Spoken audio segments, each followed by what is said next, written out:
Assalamualaikum. Hari ini kita akan belajar cara membuat sarung kerusi yang simple je. Kerusi ni kerusi lama, kita nak cantikkan dia ya. Okey. Keluarkan sarung ni, ukurannya berbeza ya daripada kerusi antara satu kerusi lain ya. Okey, kita ukur macam ni. Okey. Sampai sini. Okey, dapat ukuran 51 inci. Okey, ini 1 inci. Okey, kita ambil daripada sini. Okey. 17 inci. Okey. Lebar sini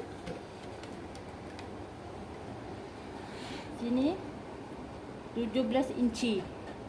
Okey. Semua dia diukur, tambahkan basi 1 inci ya. Okey. Kita boleh potong kain. Okey, ini kain yang dah siap dipotong. Okey, dah siap dipotong, jahit tepi ataupun kalau tak ada mesin jahit tepi, boleh jahit zigzag ya. Tak bagi nak bagi nampak kemas. Lepas tu lipatkan sini, tadi kita dah ukur 17 inci. Okey, dah lipat sini, kita jahit sini dan sini. Okey, kita boleh mula jahit dah. Kita akan jahit ya.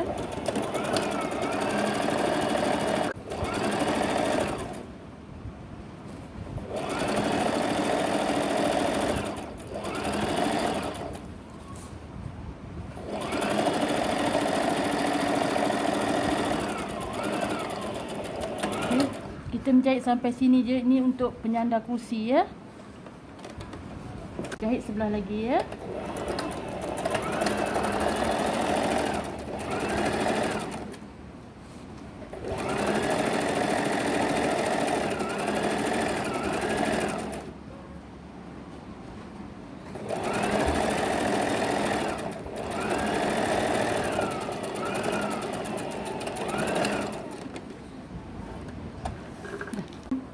Potong ropol bawah panjang macam ni dan 9 inci.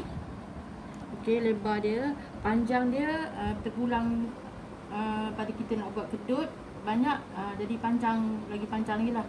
Ni saya potong lebih kurang dalam 120 inci. Okey, sekarang kita boleh jahit untuk buat kedut. Sebelum tu jahit tepi dulu atau jahit zigzag.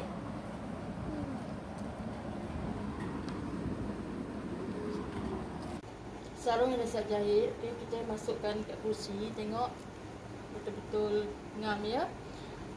Jadi ropol kita mulakan jahit dari sini. Di sini dan jahit keliling. Okey, kita akan mulakan jahit. Okey, ambil kain kosong tadi buat kedut di kerusi, bahagian kerusi ya. Kita mulakan jahit ya.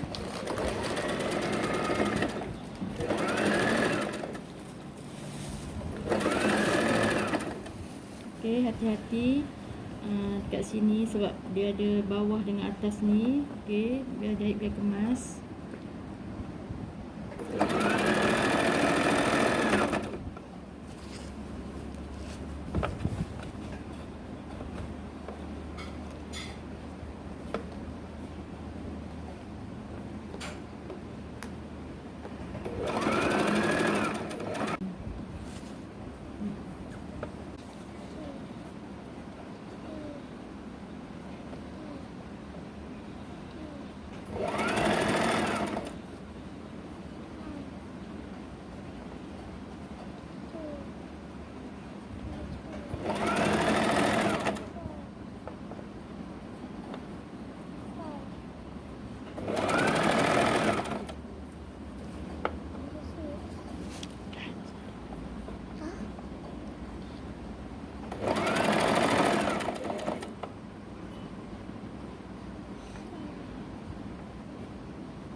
Pukul semua. Okey, terbalikkan. Jahit bahagian atas ni, bahagian dalam ya. Kita nampak lagi kemas. Dalam anggaran 1 inci.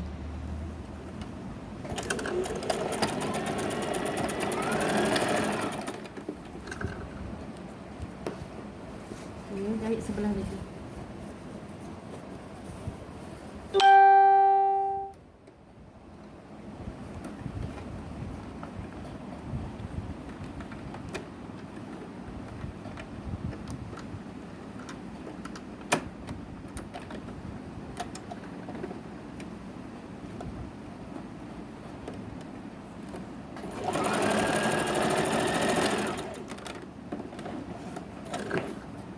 Okey, dah siap.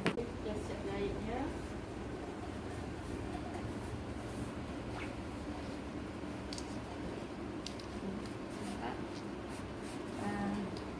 Ngam-ngam dengan kursi.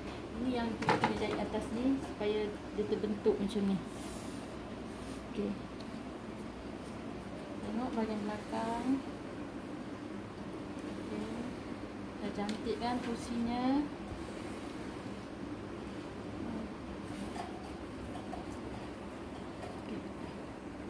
Terima kasih kerana sudi nonton. Nanti saya akan kongsikan lagi cara-cara menjahit stokin untuk kerusi. Nantikan ya video seterusnya.